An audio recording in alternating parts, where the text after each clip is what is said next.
ಓಂ ಶಾಂತಿ. ತಾರೀಕು 26/3/2026 ಪ್ರಾತಃ ಮುರಳಿ.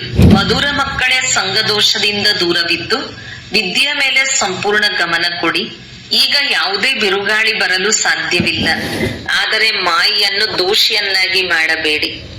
ಪ್ರಶ್ನೆ: ಯಾವ ಒಂದು ಮಾತನ್ನು ಸದಾ ಗಮನದಲ್ಲಿಟ್ಟುಕೊಂಡಾಗ ಜೀವನದ ದೋಣಿಯು ಪಾರಾಗುವುದು? ಉತ್ತರ: ಬಾಬಾ ತಮ್ಮ ಆಜ್ಞೆ. ಹೀಗೆ ಸದಾ ತಂದೆಯ ಆಜ್ಞೆಯಂತೆ ನಡೆಯುತ್ತಾ ಇರಿ, ಆಗ ನಿಮ್ಮ ಜೀವನದ ದೋಣಿ ಪಾರಾಗುವುದು. ಆಜ್ಞೆಯಂತೆ ನಡೆಯುವವರು ಮಾಯೆಯ ಪ್ರಭಾವದಿಂದ ಮುಕ್ತರಾಗುತ್ತಾರೆ. ಬುದ್ಧಿಯ ಬೀಗವು ತೆರೆಯುತ್ತದೆ, ಅಪಾರ ಖುಷಿ ಇರುತ್ತದೆ, ಯಾವುದೇ ಉಲ್ಟಾ ಕರ್ಮ ಆಗುವುದಿಲ್ಲ. ಗೀತೆ: ನಿಮ್ಮನ್ನು ಪಡೆದ ನಾನು ಜಗತ್ತನ್ನೇ ಪಡೆದೆನು. ಓಂ ಶಾಂತಿ. ಮಧುರಾತಿ ಮಧುರ ಎಲ್ಲಾ ಸೇವಾ ಕೇಂದ್ರಗಳ ಮಕ್ಕಳು ಗೀತೆಯನ್ನು ಕೇಳಿದಿರಿ. ಎಲ್ಲರಿಗೂ ತಿಳಿದಿದೆ, ಬೇಹದ್ದಿನ ತಂದೆಯಿಂದ ಪುನಃ 5,000 ವರ್ಷಗಳ ಮೊದಲಿನ ರೀತಿ ನಾವು ವಿಶ್ವದ ರಾಜ್ಯಭಾಗ್ಯವನ್ನು ಪಡೆಯುತ್ತಿದ್ದೇವೆ. ಕಲ್ಪಕಲ್ಪವೂ ನಾವು ಪಡೆಯುತ್ತಾ ಬಂದಿದ್ದೇವೆ. ರಾಜ್ಯವನ್ನು ಪಡೆಯುತ್ತೇವೆ ಮತ್ತು ಕಳೆದುಕೊಳ್ಳುತ್ತೇವೆ. ಮಕ್ಕಳಿಗೆ ತಿಳಿದಿದೆ, ನಾವೀಗ ಬೇಹದ್ದಿನ ತಂದೆಯ ಮಡಿಲನ್ನು ಪಡೆದುಕೊಂಡಿದ್ದೇವೆ ಅಥವಾ ಅವರ ಮಕ್ಕಳಾಗಿದ್ದೇವೆ. ಇದು ಖಂಡಿತವಾಗಿದೆ. ಮನೆಯಲ್ಲಿ ಕುಳಿತಿದ್ದರೂ ಸಹ ಪುರುಷಾರ್ಥ ಮಾಡುತ್ತಾರೆ. ಬೇಹದ್ದಿನ ತಂದೆಯಿಂದ ಶ್ರೇಷ್ಠ ಪದವಿಯನ್ನು ಪಡೆಯುವುದಕ್ಕಾಗಿ ಪುರುಷಾರ್ಥ ನಡೆಯುತ್ತಿದೆ. ಮಕ್ಕಳು ತಿಳಿದುಕೊಂಡಿದ್ದೀರಿ, ಜ್ಞಾನ ಸಾಗರ, ಪತೀತ ಪಾವನ, ಸರ್ವರ ಸದ್ಗತಿದಾತ ಶಿವ ತಂದೆಯೇ ನಮ್ಮ ತಂದೆಯೂ ಆಗಿದ್ದಾರೆ, ಶಿಕ್ಷಕನೂ ಆಗಿದ್ದಾರೆ ಮತ್ತು ಸದ್ಗುರುವೂ ಆಗಿದ್ದಾರೆ. ಅವರಿಂದ ನಾವು ಆಸ್ತಿಯನ್ನು ಪಡೆದುಕೊಳ್ಳುತ್ತೇವೆ ಅಂದ ಮೇಲೆ ಅದರಲ್ಲಿ ಶ್ರೇಷ್ಠ ಪದವಿಯನ್ನು ಪಡೆಯುವುದಕ್ಕಾಗಿ ಎಷ್ಟೊಂದು ಪುರುಷಾರ್ಥ ಮಾಡಬೇಕು. ಅಜ್ಞಾನ ಕಾಲದಲ್ಲಿಯೂ ಶಾಲೆಯಲ್ಲಿ ಓದುತ್ತಾರೆಂದರೆ ತಮ್ಮ ವಿದ್ಯಾಭ್ಯಾಸದ ಅನುಸಾರ ನಂಬರ್ವಾರ್ ಅಂಕಗಳಿಂದ ತೇರ್ಗಡೆಯಾಗುತ್ತಾರೆ. ಅಲ್ಲಿ ಯಾರೂ ಸಹ ಮಾಯೆಯು ನಮಗೆ ವಿಘ್ನ ಹಾಕುತ್ತದೆ ಅಥವಾ ಬಿರುಗಾಳಿ ಬರುತ್ತದೆ ಎಂದು ಹೇಳುವುದಿಲ್ಲ. ಸರಿಯಾಗಿ ಓದುವುದಿಲ್ಲ ಅಥವಾ ಕೆಟ್ಟ ಸಂಘದಲ್ಲಿ ಹೋಗಿ ಸಿಲುಕುತ್ತಾರೆ, ಆಟಗಳಲ್ಲಿ ತೊಡಗುತ್ತಾರೆ, ಆದ್ದರಿಂದ ಓದುವುದಿಲ್ಲ, ಅನುತ್ತೀರ್ಣರಾಗಿ ಬಿಡುತ್ತಾರೆ. ಆದರೆ ಇದಕ್ಕೆ ಮಾಯೆಯ ಬಿರುಗಾಳಿ ಎಂದು ಹೇಳುವುದಿಲ್ಲ. ನಡವಳಿಕೆಯು ಸರಿಯಿಲ್ಲವೆಂದರೆ ಶಿಕ್ಷಕರು ಸಹ ಅವರ ನಡತೆಯು ಸರಿಯಿಲ್ಲವೆಂದು ಸರ್ಟಿಫಿಕೇಟ್ ಕೊಡುತ್ತಾರೆ. ಕೆಟ್ಟ ಸಂಘದಲ್ಲಿ ಕೆಟ್ಟು ಹೋಗಿದ್ದಾರೆ. ಇದರಲ್ಲಿ ಮಾಯಾ ರಾವಣನನ್ನು ದೋಷಿಯನ್ನಾಗಿ ಮಾಡುವ ಮಾತಿಲ್ಲ. ದೊಡ್ಡ ದೊಡ್ಡ ಒಳ್ಳೊಳ್ಳೆಯ ವ್ಯಕ್ತಿಗಳ ಮಕ್ಕಳು ಸಹ ಕೆಲವರು ಚೆನ್ನಾಗಿ ಮೇಲೆ ಬರುತ್ತಾರೆ, ಇನ್ನು ಕೆಲವರು ಸಾರಾಯಿ ಕುಡಿಯುವುದರಲ್ಲಿ ತೊಡಗುತ್ತಾರೆ, ಕೆಟ್ಟ ಮಾರ್ಗದಲ್ಲಿ ಹೊರಟು ಹೋಗುತ್ತಾರೆ. ಆಗ ಇವರು ಕುಪುತ್ರರಾಗಿ ಬಿಟ್ಟರು ಎಂದು ತಂದೆಯು ಹೇಳುತ್ತಾರೆ. ಆ ವಿದ್ಯೆಯಲ್ಲಾದರೆ ಬಹಳ ಸಬ್ಜೆಕ್ಟ್ಗಳಿರುತ್ತವೆ. ಇಲ್ಲಿಯೂ ಒಂದೇ ಪ್ರಕಾರದ ವಿದ್ಯೆಯಾಗಿದೆ. ಅಲ್ಲಿ ಮನುಷ್ಯರು ಓದಿಸುತ್ತಾರೆ, ಇಲ್ಲಿ ಮಕ್ಕಳಿಗೆ ಗೊತ್ತಿದೆ ನಮಗೆ ಭಗವಂತನೇ ಓದಿಸುತ್ತಾರೆ. ನಾವು ಚೆನ್ನಾಗಿ ಓದಿದ್ದೇ ಆದರೆ ವಿಶ್ವದ ಮಾಲೀಕರಾಗಬಹುದು. ಅನೇಕ ಮಕ್ಕಳಿದ್ದಾರೆ, ಕೆಲವರು ಸಂಘದೋಷದಲ್ಲಿ ಬಂದು ಓದುವುದಿಲ್ಲ. ಇದಕ್ಕೆ ಮಾಯೆಯ ಬಿರುಗಾಳಿ ಎಂದು ಏಕೆ ಹೇಳುವುದು? ಸಂಘದೋಷದಲ್ಲಿ ಯಾರಾದರೂ ಓದುವುದಿಲ್ಲವೆಂದರೆ ಇದರಲ್ಲಿ ಮಾಯೆ ಅಥವಾ ಶಿಕ್ಷಕ ಅಥವಾ ತಂದೆ ಏನು ಮಾಡುತ್ತಾರೆ? ಓದಲಿಲ್ಲವೆಂದರೆ ತಮ್ಮ ಮನೆಗೆ ಹೊರಟು ಹೋದರು. ಡ್ರಾಮಾನುಸಾರ ಮೊದಲು ಬಟ್ಟಿಯಲ್ಲಿ ಎಲ್ಲರೂ ಬರಲೇಬೇಕಿತ್ತು. ಬಂದು ಆಶ್ರಯವನ್ನು ಪಡೆದರು. ಕೆಲವರನ್ನು ಪತಿಯು ಹೊಡೆದರು, ತೊಂದರೆ ಕೊಟ್ಟರು. ಆದ್ದರಿಂದ ಕೆಲವರಿಗೆ ವೈರಾಗ್ಯ ಬಂದು ಬಿಟ್ಟಿತು. ಮನೆಯಲ್ಲಿ ನಡೆಯಲಾಗಲಿಲ್ಲ, ಆದ ಕಾರಣ ಕೆಲವರು ಇಲ್ಲಿಗೆ ಬಂದು ಬಿಟ್ಟರು. ಆದರೂ ಸಹ ಮತ್ತೆ ಹೊರಟು ಹೋದರು. ಹೋಗಿ ನೌಕರಿ ಇತ್ಯಾದಿಗಳಲ್ಲಿ ತೊಡಗಿದರು, ವಿವಾಹ ಮಾಡಿಕೊಂಡರು. ಮಾಯೆಯ ಬಿರುಗಾಳಿಯಿಂದ ಓದುತ್ತಿಲ್ಲ ಎಂಬುದು ಕೇವಲ ನೆಪವಾಗಿದೆ, ಆದರೆ ಇದು ಅರ್ಥವಾಗುವುದಿಲ್ಲ. ಸಂಘದೋಷದಲ್ಲಿ ಬಂದ ಕಾರಣ ಈ ಗತಿಯಾಗಿದೆ ಮತ್ತು ನಮ್ಮಲ್ಲಿ ವಿಕಾರಗಳು ಬಲವಾಗಿವೆ ಅಂದ ಮೇಲೆ ಮಾಯೆಯ ಬಿರುಗಾಳಿ ಬಂದಿತು, ಆದ್ದರಿಂದ ಬಿದ್ದು ಹೋದೆವು ಎಂದು ಮಾಯೆಯ ಮೇಲೆ ಏಕೆ ಹೇಳುತ್ತೀರಿ? ಇದು ತಮ್ಮ ಮೇಲೆ ಆಧಾರಿತವಾಗಿದೆ. ತಂದೆ, ಶಿಕ್ಷಕ, ಸದ್ಗುರುವಿನ ಯಾವ ಶಿಕ್ಷಣ ಸಿಗುತ್ತದೆಯೋ ಅದರಂತೆಯೇ ನಡೆಯಬೇಕು. ನಡೆಯಲಿಲ್ಲವೆಂದರೆ ಯಾವುದೇ ಕೆಟ್ಟ ಸಂಘವಿದೆ ಅಥವಾ ಕಾಮದ ನಶೆ ಇಲ್ಲವೇ ದೇಹಾಭಿಮಾನದ ನಶೆ ಇದೆ. ಎಲ್ಲಾ ಸೇವಾ ಕೇಂದ್ರದವರು ತಿಳಿದುಕೊಂಡಿದ್ದೀರಿ, ನಾವು ಬೇಹದ್ದಿನ ತಂದೆಯಿಂದ ವಿಶ್ವದ ರಾಜ್ಯಭಾಗ್ಯವನ್ನು ಪಡೆಯಲು ಓದುತ್ತಿದ್ದೇವೆ. ಒಂದು ವೇಳೆ ನಿಶ್ಚಯವಿಲ್ಲವೆಂದರೆ ಕುಳಿತುಕೊಳ್ಳುವುದಾದರೂ ಏಕೆ? ಇನ್ನು ಬಹಳಷ್ಟು ಆಶ್ರಮಗಳಿವೆ, ಆದರೆ ಅಲ್ಲಂತೂ ಏನು ಪ್ರಾಪ್ತಿಯೂ ಇಲ್ಲ, ಗುರಿ ಧ್ಯೇಯವೂ ಇಲ್ಲ.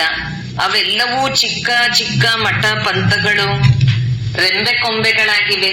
ವೃಕ್ಷವು ವೃದ್ಧಿಯನ್ನು ಹೊಂದಲೇಬೇಕು, ಇಲ್ಲಂತೂ ಪರಸ್ಪರ ಸಂಬಂಧವಿದೆ. ಮಧುರ ದೈವಿ ವೃಕ್ಷದವರು ಯಾರಿರುವರೋ ಅವರು ಬಂದೇ ಬರುವರು. ಎಲ್ಲರಿಗಿಂತ ಮಧುರರು ಯಾರಾಗಿರುತ್ತಾರೆ? ಯಾರು ಸತ್ಯಯುಗದ ಮಹಾರಾಜ ಮಹಾರಾಣಿಯಾಗುತ್ತಾರೆ? ನೀವೀಗ ತಿಳಿದುಕೊಂಡಿದ್ದೀರಿ. ಯಾರು ಮೊದಲ ನಂಬರಿನಲ್ಲಿ ಬರುವರೋ ಅವರು ಅವಶ್ಯಕವಾಗಿ ಒಳ್ಳೆಯ ವಿದ್ಯೆಯನ್ನು ಓದಿರುವರು. ಅವರೇ ಸೂರ್ಯವಂಶಿ ಮನೆತನದಲ್ಲಿ ಹೋದರು. ಇಂತಹವರು ಇದ್ದಾರೆ. ಗೃಹಸ್ಥ ವ್ಯವಹಾರದಲ್ಲಿದ್ದರೂ ಸಹ ಅವರ ಜೀವನವು ಅರ್ಪಣಮಯವಾಗಿದೆ. ಬಹಳ ಸೇವೆ ಮಾಡುತ್ತಿದ್ದಾರೆ. ಅಂತರ ಇದೆ ಅಲ್ಲವೇ? ಬಲೆ ಇಲ್ಲಿದ್ದರೂ ಸಹ ಓದಲು ಆಗಲಿಲ್ಲವೆಂದರೆ ಅನ್ಯ ಸೇವೆಯಲ್ಲಿ ತೊಡಗುತ್ತಾರೆ. ಕೊನೆಯಲ್ಲಿ ಬಂದು ಸ್ವಲ್ಪ ರಾಜ್ಯ ಪದವಿಯನ್ನು ಪಡೆದುಕೊಳ್ಳುತ್ತಾರೆ. ನೋಡಿದಾಗ ಹೊರಗಡೆ ಗೃಹಸ್ಥ ವ್ಯವಹಾರದಲ್ಲಿರುವವರೇ ಕೆಲವರು ಓದುವ ಮತ್ತು ಓದಿಸುವುದರಲ್ಲಿ ಬಹಳ ತೀಕ್ಷ್ಣವಾಗಿ ಬಿಡುತ್ತಾರೆ. ಕನ್ಯೆ ಅಥವಾ ಕುಮಾರಿಗೆ ಗೃಹಸ್ಥಿ ಎಂದು ಹೇಳುವುದಿಲ್ಲ. ಮತ್ತು ಯಾರು ವಾನಪ್ರಸ್ಥೆಗಳಿದ್ದಾರೆಯೋ ಅವರು 60 ವರ್ಷಗಳ ನಂತರ ಎಲ್ಲವನ್ನೂ ಮಕ್ಕಳಿಗೆ ಕೊಟ್ಟು ತಾನು ಯಾವುದಾದರೂ ಸಾಧು ಮೊದಲಾದವರ ಸಂಘದಲ್ಲಿ ಹೋಗಿ ಇರುತ್ತಾರೆ. ಇತ್ತೀಚೆಗಂತೂ ತಮೋ ಪ್ರಧಾನರಾಗಿದ್ದಾರೆ. ಆ ಕಾರಣ ಸಾಯುವವರೆಗೂ ಉದ್ಯೋಗ ವ್ಯವಹಾರಗಳನ್ನು ಬಿಡುವುದಿಲ್ಲ. ಮೊದಲಿಗೆ 60 ವರ್ಷಗಳಿಗೆ ವಾನಪ್ರಸ್ಥ ಸ್ಥಿತಿಯಲ್ಲಿ ಹೊರಟು ಹೋಗುತ್ತಿದ್ದರು, ಹೋಗಿ ಕಾಶಿಯಲ್ಲಿರುತ್ತಿದ್ದರು. ಇದನ್ನಂತೂ ಮಕ್ಕಳು ತಿಳಿದುಕೊಂಡಿದ್ದೀರಿ. ಯಾರು ಹಿಂತಿರುಗಿ ಹೋಗಲು ಸಾಧ್ಯವಿಲ್ಲ, ಸದ್ಗತಿಯನ್ನು ಪಡೆಯಲು ಸಾಧ್ಯವಿಲ್ಲ. ತಂದೆಯ ಮುಕ್ತಿ ಜೀವನ್ಮುಕ್ತಿ ದಾತನಾಗಿದ್ದಾರೆ. ಅದರಲ್ಲಿಯೂ ಎಲ್ಲರೂ ಜೀವನ್ಮುಕ್ತಿಯನ್ನು ಪಡೆಯುವುದಿಲ್ಲ. ಕೆಲವರು ಮುಕ್ತಿಯಲ್ಲಿ ಹೋಗುತ್ತಾರೆ. ಈಗ ಆದಿ ಸನಾತನ ದೇವಿ ದೇವತಾ ಧರ್ಮದ ಸ್ಥಾಪನೆಯಾಗುತ್ತಿದೆ. ಯಾರೆಷ್ಟಾದರೂ ಪುರುಷಾರ್ಥ ಮಾಡಬಹುದು. ಅದರಲ್ಲಿಯೂ ಕುಮಾರಿಯರಿಗೆ ಒಳ್ಳೆಯ ಅವಕಾಶವಿದೆ. ಪಾರಲೌಕಿಕ ತಂದೆಗೆ ವಾರಸುದಾರರಾಗಿ ಬಿಡುತ್ತಾರೆ. ಇಲ್ಲಂತೂ ಎಲ್ಲಾ ಮಕ್ಕಳು ತಂದೆಯಿಂದ ಆಸ್ತಿಯನ್ನು ಪಡೆಯಲು ಹಕ್ಕುದಾರರಾಗಿದ್ದಾರೆ. ಲೌಕಿಕದಲ್ಲಾದರೆ ಕನ್ಯೆಯರಿಗೆ ಆಸ್ತಿಯು ಸಿಗುವುದಿಲ್ಲ. ಮಕ್ಕಳಿಗೆ ಆಸೆ ಇರುತ್ತದೆ, ಬಲೆ ಇಂತಹವರು ಇದ್ದಾರೆ, ಇದು ಆಸ್ತಿಯು ಸಿಗುತ್ತದೆ, ಅದನ್ನು ತೆಗೆದುಕೊಳ್ಳೋಣ, ಅದನ್ನು ಏಕೆ ಬಿಡುವುದು ಎಂದು ತಿಳಿದುಕೊಳ್ಳುತ್ತಾರೆ. ಎರಡೂ ಕಡೆ ಓದುತ್ತಾರೆ. ಹೀಗೆ ಭಿನ್ನ ಭಿನ್ನ ಪ್ರಕಾರದವರಿರುತ್ತಾರೆ. ಈಗ ಇದನ್ನಂತೂ ತಿಳಿದುಕೊಂಡಿದ್ದೀರಿ. ಯಾರು ಚೆನ್ನಾಗಿ ಓದುವರೋ ಅವರು ಶ್ರೇಷ್ಠ ಪದವಿಯನ್ನು ಪಡೆಯುತ್ತಾರೆ. ಪ್ರಜೆಗಳಲ್ಲಿಯೂ ಬಹಳ ಸಾಹುಕಾರರಾಗಿ ಬಿಡುತ್ತಾರೆ. ಇಲ್ಲಿರುವವರಂತೂ ಒಳಗೆ ಇರಬೇಕಾಗುತ್ತದೆ. ಆದ್ದರಿಂದ ಆಗುವುದಾದರೆ ರಾಜ ರಾಣಿ, ಇಲ್ಲವೆಂದರೆ ದಾಸ ದಾಸಿಯರಾಗಿ ಬಿಡುತ್ತಾರೆ. ಮತ್ತೆ ತ್ರೇತಾದ ಅಂತ್ಯದಲ್ಲಿ 3, 4, 5 ಜನ್ಮಗಳು ರಾಜ್ಯ ಪದವಿ ಸಿಗಬಹುದೇನೋ ಅಷ್ಟೇ. ಅದಕ್ಕಿಂತಲೂ ಆ ಸಾಹುಕಾರರದ್ದೇ ಒಳ್ಳೆಯದು. ಯಾರು ಸತ್ಯಯುಗದಿಂದ ಹಿಡಿದು ಅವರು ಸಾಹುಕಾರಿತನವು ಸ್ಥಿರವಾಗಿರುತ್ತದೆ. ಗೃಹಸ್ಥ ವ್ಯವಹಾರದಲ್ಲಿದ್ದು ಸಾಹುಕಾರ ಪದವಿಯನ್ನು ಏಕೆ ಪಡೆಯಬಾರದು? ನಾವು ರಾಜ್ಯ ಪದವಿಯನ್ನು ಪಡೆಯಬೇಕೆಂದು ಪ್ರಯತ್ನ ಪಡುತ್ತಾರೆ. ಆದರೆ ಒಂದು ವೇಳೆ ಜಾರಿ ಬಿದ್ದರೆ ಪ್ರಜೆಗಳಲ್ಲಿಯಾದರೂ ಒಳ್ಳೆಯ ಪದವಿಯನ್ನು ಪಡೆಯುವ ಪುರುಷಾರ್ಥ ಮಾಡಬೇಕು. ಅದು ಒಳ್ಳೆಯ ಪದವಿ ಆಯಿತಲ್ಲವೇ? ಇಲ್ಲಿರುವವರಿಗಿಂತಲೂ ಹೊರಗಿನವರು ಬಹಳ ಶ್ರೇಷ್ಠ ಪದವಿಯನ್ನು ಪಡೆಯಬಲ್ಲರು. ಎಲ್ಲವೂ ಪುರುಷಾರ್ಥದ ಮೇಲೆ ಆಧಾರಿತವಾಗಿದೆ. ಪುರುಷಾರ್ಥವನ್ನೆಂದು ಮುಚ್ಚಿಡಲು ಸಾಧ್ಯವಿಲ್ಲ.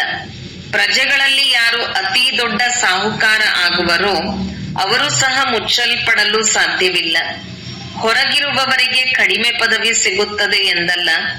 ಕೊನೆಯಲ್ಲಿ ರಾಜ್ಯ ಪದವಿಯನ್ನು ಪಡೆಯುವುದು ಒಳ್ಳೆಯದು ಅಥವಾ ಪ್ರಜೆಗಳಲ್ಲಿ ಆರಂಭದಿಂದ ಹಿಡಿದು ಶ್ರೇಷ್ಠ ಪದವಿಯನ್ನು ಪಡೆಯುವುದು ಒಳ್ಳೆಯದು?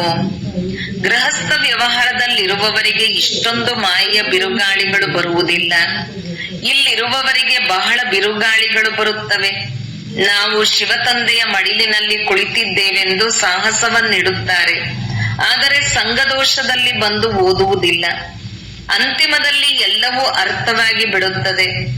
ಯಾರು ಯಾವ ಪದವಿಯನ್ನು ಪಡೆಯುತ್ತಾರೆಂದು ಸಾಕ್ಷಾತ್ಕಾರವಾಗುತ್ತದೆ. Number war ಓದುತ್ತಾರಲ್ಲವೇ? ಕೆಲವರಂತೂ ತಾವೇ ಸೇವಾ ಕೇಂದ್ರವನ್ನು ನಡೆಸುತ್ತಾರೆ. ಕೆಲವೊಂದೆಡೆ ಸೇವಾ ಕೇಂದ್ರವನ್ನು ನಡೆಸುವವರಿಗಿಂತಲೂ ಓದುವವರು ತೀಕ್ಷ್ಣವಾಗಿ ಮುಂದೆ ಹೋಗುತ್ತಾರೆ. ಎಲ್ಲವೂ ಪುರುಷಾರ್ಥದ ಮೇಲೆ ಆಧಾರಿತವಾಗಿದೆ. ಮಾಯೆಯ ಬಿರುಗಾಳಿಗಳು ಬರುತ್ತವೆ ಎಂದು ಹೇಳುವುದಲ್ಲ. ವಾಸ್ತವದಲ್ಲಿ ತಮ್ಮ ನಡತೆ ಸರಿಯಿಲ್ಲ, ಶ್ರೀಮತದಂತೆ ನಡೆಯುವುದಿಲ್ಲ. ಲೌಕಿಕದಲ್ಲಿಯೂ ಇದೇ ರೀತಿಯಾಗುತ್ತದೆ. ಶಿಕ್ಷಕರು ಅಥವಾ ತಂದೆ ತಾಯಿಯ ಮತದಂತೆ ನಡೆಯುವುದಿಲ್ಲ. ನೀವಂತೂ ಇಂತಹ ತಂದೆಯ ಮಕ್ಕಳಾಗಿದ್ದೀರಿ, ಅವರಿಗೆ ಯಾರೂ ತಂದೆ ಇಲ್ಲ. ಅಲ್ಲಂತೂ ಹೊರಗಡೆ ಬಹಳ ಹೋಗಬೇಕಾಗುತ್ತದೆ. ಕೆಲವು ಮಕ್ಕಳು ಸಂಘದೋಷದಲ್ಲಿ ಸಿಲುಕುತ್ತಾರೆ, ಆದ್ದರಿಂದ ಅನುತ್ತೀರ್ಣರಾಗಿ ಬಿಡುತ್ತಾರೆ. ಮಾಯೆಯ ಬಿರುಗಾಳಿಗಳು ಬರುತ್ತವೆ ಎಂದು ಏಕೆ ಹೇಳುತ್ತೀರಿ? ಇದು ತನ್ನದೇ ಮೂರ್ಖತೆಯಾಗಿದೆ. ತಂದೆಯ ಆದೇಶದಂತೆ ನಡೆಯುವುದಿಲ್ಲ. ಈ ರೀತಿಯ ನಡತೆಯಿಂದ ಅನುತ್ತೀರ್ಣರಾಗಿ ಬಿಡುತ್ತಾರೆ. ಅನೇಕರಿಗೆ ಆಸೆ ಇರುತ್ತದೆ, ಕೆಲವರಲ್ಲಿ ಕ್ರೋಧ, ಕೆಲವರಲ್ಲಿ ಕಳ್ಳತನದ ಹವ್ಯಾಸವಿರುತ್ತದೆ. ಕೊನೆಯಲ್ಲಿ ಎಲ್ಲವೂ ಅರ್ಥವಾಗುತ್ತದೆ. ಇಂತಿಂತಹವರು ಇಂತಿಂತಹ ನಡತೆಯ ಕಾರಣ ಹೊರಟು ಹೋದರು, ಶೂದ್ರ ಕುಲದವರಾಗಿ ಬಿಟ್ಟರು ಎಂದು ತಿಳಿಯಲಾಗುತ್ತದೆ. ಅಂತಹವರಿಗೆ ಮತ್ತೆ ಬ್ರಾಹ್ಮಣರು ಎಂದು ಹೇಳುವುದಿಲ್ಲ. ಅವರು ಹೋಗಿ ಶೂದ್ರರಾದರು, ವಿದ್ಯಾಭ್ಯಾಸವನ್ನೇ ಬಿಟ್ಟು ಬಿಟ್ಟರು. ಸ್ವಲ್ಪ ಜ್ಞಾನವನ್ನು ಕೇಳಿದರೂ ಸಹ ಪ್ರಜೆಗಳಲ್ಲಿ ಬಂದು ಬಿಡುತ್ತಾರೆ. ದೊಡ್ಡ ವೃಕ್ಷವಾಗಿದೆ, ಎಲ್ಲೆಲ್ಲಿಂದಲೋ ಬರುತ್ತಾರೆ. ಯಾರು ದೇವಿ ದೇವತಾ ಧರ್ಮದವರು ಅನ್ಯ ಧರ್ಮಗಳಲ್ಲಿ ಹೋಗಿ ಸೇರಿದ್ದಾರೆಯೋ ಅವರು ಪುನಃ ಬರುತ್ತಾರೆ. ಅನೇಕರು ಬರುತ್ತಾರೆ. ಆಗ ಎಲ್ಲರಿಗೂ ಆಶ್ಚರ್ಯವಾಗುತ್ತದೆ. ಅನ್ಯ ಧರ್ಮದವರು ಸಹ ಮುಕ್ತಿಯ ಆಸ್ತಿಯನ್ನಂತೂ ಪಡೆದುಕೊಳ್ಳುತ್ತಾರಲ್ಲವೇ? ಇಲ್ಲಿ ಯಾರು ಬೇಕಾದರೂ ಬರಬಹುದು. ತಮ್ಮ ಮನೆತನದಲ್ಲಿ ಶ್ರೇಷ್ಠ ಪದವಿಯನ್ನು ಮಾಡಿಸಿದ್ದರು ಅವರು ಸಹ ಬಂದು ಕೊನೆಗೆ ಲಕ್ಷ್ಯವನ್ನು ಪಡೆದುಕೊಂಡು ಹೋಗುತ್ತಾರೆ. ಇಲ್ಲಿದ್ದು ಲಕ್ಷ್ಯದಂತೆ ಇರಲು ಸಾಧ್ಯವಿಲ್ಲ ಎಂದಲ್ಲ, ಯಾವುದೇ ಧರ್ಮದವರು ಲಕ್ಷ್ಯವನ್ನಿಡಬಹುದು. ತಂದೆಯನ್ನು ನೆನಪು ಮಾಡಿ ಮತ್ತು ಶಾಂತಿಧಾಮವನ್ನು ನೆನಪು ಮಾಡಿದರೆ ತಮ್ಮ ಧರ್ಮದಲ್ಲಿ ಶ್ರೇಷ್ಠ ಪದವಿಯನ್ನು ಪಡೆಯುತ್ತೀರಿ ಎಂದು ಲಕ್ಷ್ಯವು ಸಿಗುತ್ತದೆ. ಅವರಿಗೆ ಜೀವನ್ಮುಕ್ತಿಯಂತೂ ಸಿಗುವುದಿಲ್ಲ. ಅವರು ಅಲ್ಲಿ ಬರುವುದೂ ಇಲ್ಲ. ಅವರಿಗೆ ಇದು ಇಷ್ಟವಾಗುವುದೇ ಇಲ್ಲ. ಯಾರು ಇಲ್ಲಿಯವರಾಗಿದ್ದಾರೆಯೋ ಅವರಿಗೆ ಹೃದಯಕ್ಕೆ ನಾಟುತ್ತದೆ. ಕೊನೆಯಲ್ಲಿ ಆತ್ಮರು ತನ್ನ ತಂದೆಯನ್ನಾದರೂ ಅರಿತುಕೊಳ್ಳಲಿ. ಅನೇಕ ಸೇವಾ ಕೇಂದ್ರಗಳಲ್ಲಿ ಇಂತಹವರು ಇದ್ದಾರೆ. ಯಾರಿಗೆ ವಿದ್ಯೆಯ ಮೇಲೂ ಗಮನವಿಲ್ಲ ಅಂದಾಗ ಅಂತಹವರು ಶ್ರೇಷ್ಠ ಪದವಿಯನ್ನು ಪಡೆಯುವುದಿಲ್ಲ ಎಂದು ತಿಳಿಯಲಾಗುತ್ತದೆ. ಒಂದು ವೇಳೆ ನಿಶ್ಚಯವಿದ್ದಿದ್ದೇ ಆದರೆ ಹೇಳುತ್ತಾರೆ, ಅದೃಷ್ಟದಲ್ಲಿದ್ದರೆ ಹಗಲು ರಾತ್ರಿ ಪುರುಷಾರ್ಥ ಮಾಡತೊಡಗುತ್ತಾರೆ. ನಡೆಯುತ್ತಾ ಸಂಘದಲ್ಲಿ ಕೆಟ್ಟು ಹೋಗುತ್ತಾರೆ. ಅದಕ್ಕೆ ಗ್ರಹಚಾರ ಎಂದು ಹೇಳಬಹುದು. ಬೃಹಸ್ಪತಿಯು ದೆಶೆಗೆ ಬದಲಾಗಿ ಮಂಗಳ ದೆಶೆಯಾಗಿ ಬಿಡುತ್ತದೆ. ಅಂತಹವರ ಮುಂದೆ ಕೆಳಗಿಳಿಯಲು ಬಹುದು. ಕೆಲವರಿಗಂತೂ ತಂದೆಯು ಹೇಳುತ್ತಾರೆ, ಇವರಿಗೆ ರಾಹುವಿನ ದೆಶೆ ಕುಳಿತಿದೆ, ಭಗವಂತನನ್ನು ಒಪ್ಪುವುದಿಲ್ಲವೆಂದು ಹೇಳುತ್ತಾರೆ. ಕೆಲವರು ಈ ಬ್ರಹ್ಮರವರೇ ಹೇಳುತ್ತಾರೆ ಎಂದು ತಿಳಿದುಕೊಳ್ಳುತ್ತಾರೆ. ಯಾರು ಆದೇಶವನ್ನು ನೀಡುತ್ತಿದ್ದಾರೆ ಎಂಬುದು ಮಕ್ಕಳಿಗೆ ಅರ್ಥವಾಗುವುದಿಲ್ಲ. ದೇಹಾಭಿಮಾನ ಇರುವ ಕಾರಣ ಈ ಸಾಕಾರಿ ತಂದೆಯೇ ತಿಳಿಸುತ್ತಾರೆಂದು ತಿಳಿದುಕೊಳ್ಳುತ್ತಾರೆ. ದೇಹಿ ಅಭಿಮಾನಿಯಾಗಿದ್ದರೆ ಶಿವ ತಂದೆಯು ಏನೆಲ್ಲವನ್ನು ಮಾಡುತ್ತಾರೆಯೋ ಅದನ್ನು ನಾವು ಮಾಡಬೇಕೆಂದು ತಿಳಿಯುತ್ತಾರೆ. ಜವಾಬ್ದಾರಿಯು ತಂದೆಯ ಮೇಲೂ ಇದೆ. ಶಿವ ತಂದೆಯ ಮತದಂತೆ ನಡೆಯಬೇಕು ಅಲ್ಲವೇ? ದೇಹಾಭಿಮಾನದಲ್ಲಿ ಬರುವುದರಿಂದ ಶಿವ ತಂದೆಯನ್ನು ಮರೆತು ಹೋಗುತ್ತಾರೆ. ಅಂದ ಮೇಲೆ ಮತ್ತೆ ಶಿವ ತಂದೆಯು ಜವಾಬ್ದಾರನಾಗಿರಲು ಸಾಧ್ಯವಿಲ್ಲ. ಅವರ ಆದೇಶವಂತೂ ತಲೆಯ ಮೇಲಿಟ್ಟುಕೊಂಡು ಧಾರಣೆ ಮಾಡಬೇಕು. ಆದರೆ ಯಾರು ತಿಳಿಸುತ್ತಿದ್ದಾರೆಂದು ತಿಳಿದುಕೊಳ್ಳುವುದೇ ಇಲ್ಲ. ಅದರಲ್ಲಿಯೂ ಮತ್ಯಾರು ನಿಮಗೆ ಆಜ್ಞೆ ಮಾಡುವುದಿಲ್ಲ. ಕೇವಲ ತಂದೆಯು ತಿಳಿಸುತ್ತಾರೆ, ನಾನೇ ನಿಮಗೆ ಶ್ರೀಮತ ಕೊಡುತ್ತೇನೆ. ಮೊದಲನೆಯದಾಗಿ ನನ್ನನ್ನು ನೆನಪು ಮಾಡಿ ಮತ್ತು ನಾನು ಯಾವ ಜ್ಞಾನವನ್ನು ತಿಳಿಸುತ್ತೇನೆಯೋ ಅದನ್ನು ಧಾರಣೆ ಮಾಡಿಕೊಳ್ಳಿ ಮತ್ತು ಮಾಡಿಸಿ. ಕೇವಲ ಇದೇ ಕಾರ್ಯ ಮಾಡುತ್ತಾ ಇರಿ. ಒಳ್ಳೆಯದು. ಬಾಬಾ ತಮ್ಮ ಆಜ್ಞೆಯಂತೆ ರಾಜರ ಮುಂದೆ ಇರುವವರು ಆಜ್ಞೆ ಮಹಾಪ್ರಭು ಎಂದು ಹೇಳುತ್ತಾರೆ. ಆ ರಾಜರು ಆಜ್ಞೆ ಮಾಡುತ್ತಿದ್ದರು. ಇಲ್ಲಂತೂ ಇದು ಶಿವ ತಂದೆಯ ಆಜ್ಞೆಯಾಗಿದೆ. ಪದೇ ಪದೇ ಹೇಳಬೇಕು, ಬಾಬಾ ತಮ್ಮ ಆಜ್ಞೆ. ಆಗ ನಿಮಗೆ ಖುಷಿಯೂ ಇರುವುದು. ಶಿವ ತಂದೆಯು ಆಜ್ಞೆ ನೀಡುತ್ತಾರೆಂದು ತಿಳಿಯುತ್ತೀರಿ. ಶಿವ ತಂದೆಯ ನೆನಪಿದ್ದಾಗ ಬುದ್ಧಿಯ ಬೀಗವು ತೆರೆಯುವುದು. ಆದ್ದರಿಂದ ತಂದೆಯು ತಿಳಿಸುತ್ತಾರೆ, ಮಕ್ಕಳಿಗೆ ಇದು ಅಭ್ಯಾಸವಾಗಿ ಬಿಟ್ಟರೆ ದೋಣಿಯು ಪಾರಾಗುವುದು. ಆದರೆ ಇದೇ ಪರಿಶ್ರಮವಾಗಿದೆ. ಪದೇ ಪದೇ ಮರೆತು ಹೋಗುತ್ತಾರೆ. ಮಾಯೆಯು ಮರೆಸುತ್ತದೆ ಎಂದು ಏಕೆ ಹೇಳಬೇಕು? ನಾವೇ ಮರೆತು ಹೋಗುತ್ತೇವೆ. ಆದ್ದರಿಂದ ಉಲ್ಟಾ ಕೆಲಸಗಳು ಆಗುತ್ತಿರುತ್ತದೆ. ಅನೇಕ ಕನ್ಯೆಯರಿದ್ದಾರೆ, ಜ್ಞಾನವನ್ನು ಬಹಳ ಚೆನ್ನಾಗಿ ತಿಳಿಸುತ್ತಾರೆ, ಆದರೆ ಯೋಗವಿಲ್ಲ. ಯಾವುದರಿಂದ ವಿಕರ್ಮ ವಿನಾಶವಾಗುತ್ತದೆ. ಹೀಗೆ ಅನೇಕರು ಒಳ್ಳೊಳ್ಳೆಯ ಮಕ್ಕಳಿದ್ದಾರೆ, ಆದರೆ ಯೋಗ ಇಲ್ಲ. ಇವರು ಯೋಗದಲ್ಲಿರುವುದಿಲ್ಲ, ಮತ್ತೆ ಪಾಪವಾಗಿ ಬಿಡುತ್ತದೆ, ಅದನ್ನು ಅನುಭವಿಸಬೇಕಾಗುತ್ತದೆ ಎಂದು ನಡತೆಯಿಂದಲೇ ತಿಳಿಯಲಾಗುತ್ತದೆ. ಇದರಲ್ಲಿ ಬಿರುಗಾಳಿಯ ಮಾತಿಲ್ಲ. ತಿಳಿದುಕೊಳ್ಳಿ, ಇದು ನನ್ನ ತಪ್ಪಾಗಿದೆ. ನಾನು ಶ್ರೀಮತದಂತೆ ನಡೆಯುವುದಿಲ್ಲ. ಇಲ್ಲಿ ನೀವು ರಾಜಯೋಗವನ್ನು ಕಲಿಯುವುದಕ್ಕಾಗಿ ಬಂದಿದ್ದೀರಿ, ಪ್ರಜಾಯೋಗವನ್ನು ಕಲಿಸಲಾಗುವುದಿಲ್ಲ. ತಂದೆಯನ್ನು ಅನುಸರಿಸಿ, ಆಗ ಸಿಂಹಾಸನಾಧಿಕಾರಿಗಳಾಗುವಿರಿ.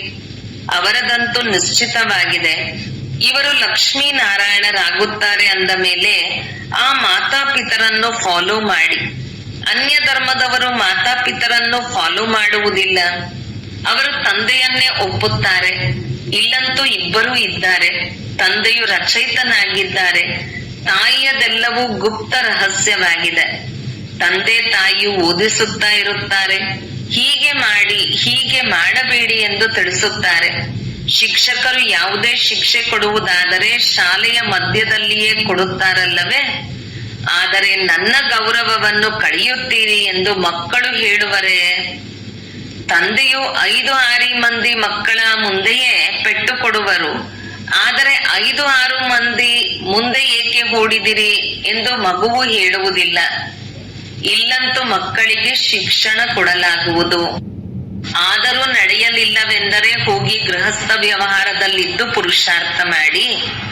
ಒಂದು ವೇಳೆ ಇಲ್ಲಿ ಕುಳಿತು ಸೇವಾಭಂಗ ಮಾಡಿದರೆ ಇರುವ ಅಲ್ಪ ಸ್ವಲ್ಪ ಪುಣ್ಯವೂ ಸಹ ಸಮಾಪ್ತಿಯಾಗುವುದು. ಆದ್ದರಿಂದ ಓದದಿದ್ದರೆ ಬಿಟ್ಟು ಬಿಡಿ, ನಾವಿನ್ನು ನಡೆಯಲಾಗುವುದಿಲ್ಲ ಎಂದು ಹೇಳಿರಿ.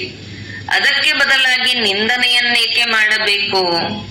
ಅನೇಕ ಮಕ್ಕಳಿದ್ದಾರೆ, ಕೆಲವರು ಓದುತ್ತಾರೆ, ಕೆಲವರು ಬಿಟ್ಟು ಬಿಡುತ್ತಾರೆ.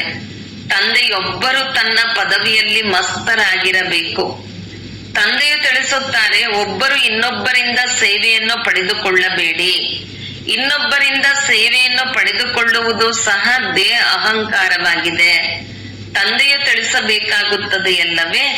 ಇಲ್ಲದಿದ್ದರೆ ಕೊನೆಯಲ್ಲಿ ಧರ್ಮರಾಜನ ಸಭೆಯು ಕುಳಿತಾಗ ನಮಗೆ ಕಾಯ್ದೆ ಕಾನೂನಿನ ಬಗ್ಗೆ ಗೊತ್ತೇ ಇರಲಿಲ್ಲವೆಂದು ಹೇಳಿಬಿಡುತ್ತಾರೆ.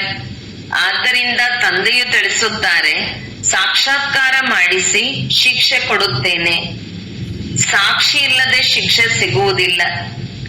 ಕಲ್ಪದ ಹಿಂದಿನ ರೀತಿ ಚೆನ್ನಾಗಿ ತಿಳಿಸುವವರು ಅನೇಕರಿದ್ದಾರೆ. ಪ್ರತಿಯೊಬ್ಬರ ಅದೃಷ್ಟವನ್ನು ನೋಡಲಾಗುತ್ತದೆ. ಕೆಲವರು ಸರ್ವಿಸ್ ಮಾಡಿ ಜೀವನವನ್ನು ವಜ್ರ ಸಮಾನ ಆಗುವವರೆಗೂ ಮಾಡಿಕೊಳ್ಳುತ್ತಾರೆ. ಇನ್ನು ಕೆಲವರು ಅದೃಷ್ಟಕ್ಕೆ ಬರೆ ಎಳೆದುಕೊಳ್ಳುತ್ತಾರೆ. ಒಳ್ಳೆಯದು. ಮಧುರಾತಿ ಮಧುರ ಆಗಲಿ ಹೋಗಿ ಮರಳಿ ಸಿಕ್ಕಿರುವ ಮಕ್ಕಳ ಪ್ರತಿ ಮಾತಾಪಿತಾ ಬಾಬ್ದಾದರವರ ನೆನಪು, ಪ್ರೀತಿ ಹಾಗೂ ಸುಪ್ರಭಾತ. ಆತ್ಮೀಯ ಮಕ್ಕಳಿಗೆ ಆತ್ಮೀಯ ತಂದೆಯ ನಮಸ್ತೆ. ಧಾರಣೆಗಾಗಿ ಮುಖ್ಯ ಸಾರ 1. ತಂದೆ, ಶಿಕ್ಷಕ, ಸದ್ಗುರುವಿನ ಮೂಲಕ ಯಾವ ಶಿಕ್ಷಣ ಸಿಗುತ್ತದೆಯೋ ಅದರಂತೆಯೇ ನಡೆಯಬೇಕು. ಮಾಯೆಯನ್ನು ದೋಷಿಯನ್ನಾಗಿ ಮಾಡದೆ ತಮ್ಮ ನಿರ್ಬಲತೆಗಳನ್ನು ಪರಿಶೀಲನೆ ಮಾಡಿ ಅದನ್ನು ತೆಗೆದುಹಾಕಿ. 2. ಅಹಂಕಾರದ ತ್ಯಾಗ ಮಾಡಿ ತನ್ನ ವಿದ್ಯಾಭ್ಯಾಸದಲ್ಲಿ ಮಸ್ತರಾಗಿರಬೇಕು. ಎಂದೂ ಅನ್ಯರಿಂದ ಸೇವೆ ತೆಗೆದುಕೊಳ್ಳಬಾರದು. ಸಂಘದೋಷದಿಂದ ಬಹಳ ಬಹಳ ಸಂಭಾಲನೆ ಮಾಡಿಕೊಳ್ಳಬೇಕು. ವರದಾನ: ಸಂಕಲ್ಪದ ಸೂಚನೆಗಳಿಂದ ಸರ್ವ ವ್ಯವಹಾರಗಳನ್ನು ನಡೆಸುವಂತಹ ಸದಾ ಪ್ರಕಾಶತೆಯ ಕಿರೀಟಧಾರಿ ಭವ. ಯಾವ ಮಕ್ಕಳು ಸದಾ ಹಗೂರವಾಗಿರುತ್ತಾರೆಯೋ ಅವರ ಸಂಕಲ್ಪ ಅಥವಾ ಸಮಯವೆಂದಿಗೂ ವ್ಯರ್ಥವಾಗುವುದಿಲ್ಲ. ಯಾವುದು ಆಗುವುದಿದೆಯೋ ಅಂತಹ ಸಂಕಲ್ಪವೇ ಉತ್ಪನ್ನವಾಗುತ್ತದೆ. ಹೇಗೆ ಮಾತನಾಡುವುದರಿಂದ ಮಾತನ್ನು ಸಿದ್ಧ ಮಾಡುತ್ತಾರೆಯೋ ಹಾಗೆಯೇ ಸಂಕಲ್ಪದಿಂದ ಸರ್ವ ವ್ಯವಹಾರಗಳು ನಡೆಯುತ್ತವೆ. ಯಾವಾಗ ಇಂತಹ ವಿಧಿಯನ್ನು ಉಪಯೋಗ ಮಾಡುತ್ತೀರಿ ಆಗ ಈ ಸಾಕಾರ ವತನವು ಸೂಕ್ಷ್ಮ ವತನವಾಗಿ ಬಿಡಲಿ. ಇದಕ್ಕಾಗಿ ಶಾಂತಿಯ ಶಕ್ತಿಯನ್ನು ಸಂಗ್ರಹಣೆ ಮಾಡಿರಿ. ಹಾಗೂ ಪ್ರಕಾಶತೆಯ ಕಿರೀಟ ಉಳ್ಳವರಾಗಿರಿ. ಸ್ಲೋಗನ್: ಈ ದುಃಖಧಾಮದಿಂದ ದೂರವಾಗಿ ಬಿಡುತ್ತೀರೆಂದರೆ ಎಂದಿಗೂ ದುಃಖದ ಪ್ರಕಂಪನಗಳು ಬರಲು ಸಾಧ್ಯವಿಲ್ಲ. ಅವ್ಯಕ್ತ ಸೂಚನೆ: ನಿಶ್ಚಯದ ಫೌಂಡೇಶನ್ ತಳಪಾಯ ಬಲಗೊಳಿಸಿ ಸದಾ ನಿರ್ಭಯ ಮತ್ತು ನಿಶ್ಚಿಂತವಾಗಿರಿ. ಹೀಗೆ ಕಾರಿನಲ್ಲಿ ಬ್ಯಾಟರಿ ಯಾವಾಗ ಸ್ವಲ್ಪ ಸಡಿಲವಾಗಿ ಬಿಡುತ್ತದೆ, ಕಾರ್ ತನಗೆ ತಾನೇ ನಡೆಯುವುದಿಲ್ಲ, ಇನ್ನೊಬ್ಬರು ಸ್ವಲ್ಪ ತಳ್ಳಬೇಕಾಗುತ್ತದೆ.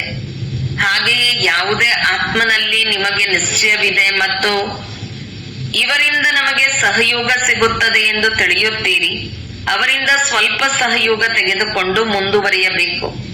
ಬಲಹೀನತೆಯ ಮಾತನ್ನು ಹೆಚ್ಚು ಯೋಚಿಸಬಾರದು, ಆಗ ಖುಷಿಯಲ್ಲಿ ಮುಂದುವರಿಯುತ್ತಾ ಹೋಗುವಿರಿ. ಓಂ ಶಾಂತಿ.